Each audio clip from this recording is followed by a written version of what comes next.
Okay, part two about wage theft from Bernie's restaurant in Manayunk neighborhood in Philadelphia. So, just to recap, go back and watch part one for a full recap. But where we left off was that July 8th was supposed to be a payday. I was not paid, as well as from my knowledge, any other tipped employees. So servers and bartenders are tipped employees. So I missed that paycheck. That was supposed to be on Friday. I worked on Saturday and Sunday, July 9th and 10th.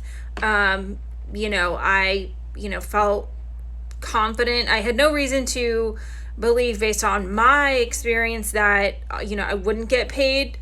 It did concern me, though, and I expressed my concerns to the manager that it was unacceptable, unprofessional. I asked him when I asked about my wages, and he said that he didn't have them.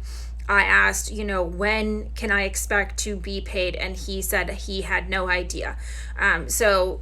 Just to clarify something for anyone who might be wondering, the general manager of Bernie's does not have access to the restaurant bank account, can't pay anybody. He's not in charge of payroll.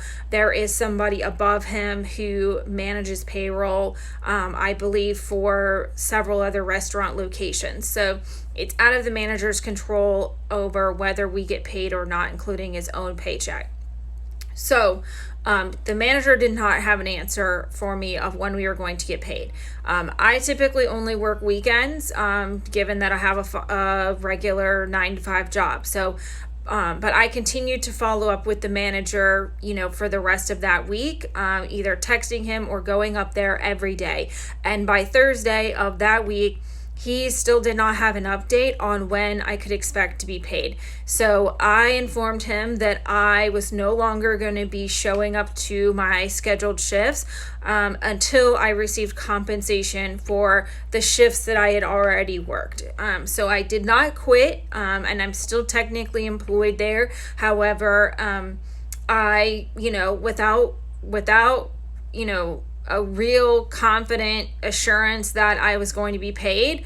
I didn't want to go into work and continue to work for free, essentially. Obviously, there was the likelihood that I could get cash tips, but most people pay on credit cards, and the bulk of my tips come from credit cards. And tipped employees make $2.83 an hour. So even your hourly wage is not, it's not sufficient to make actual money.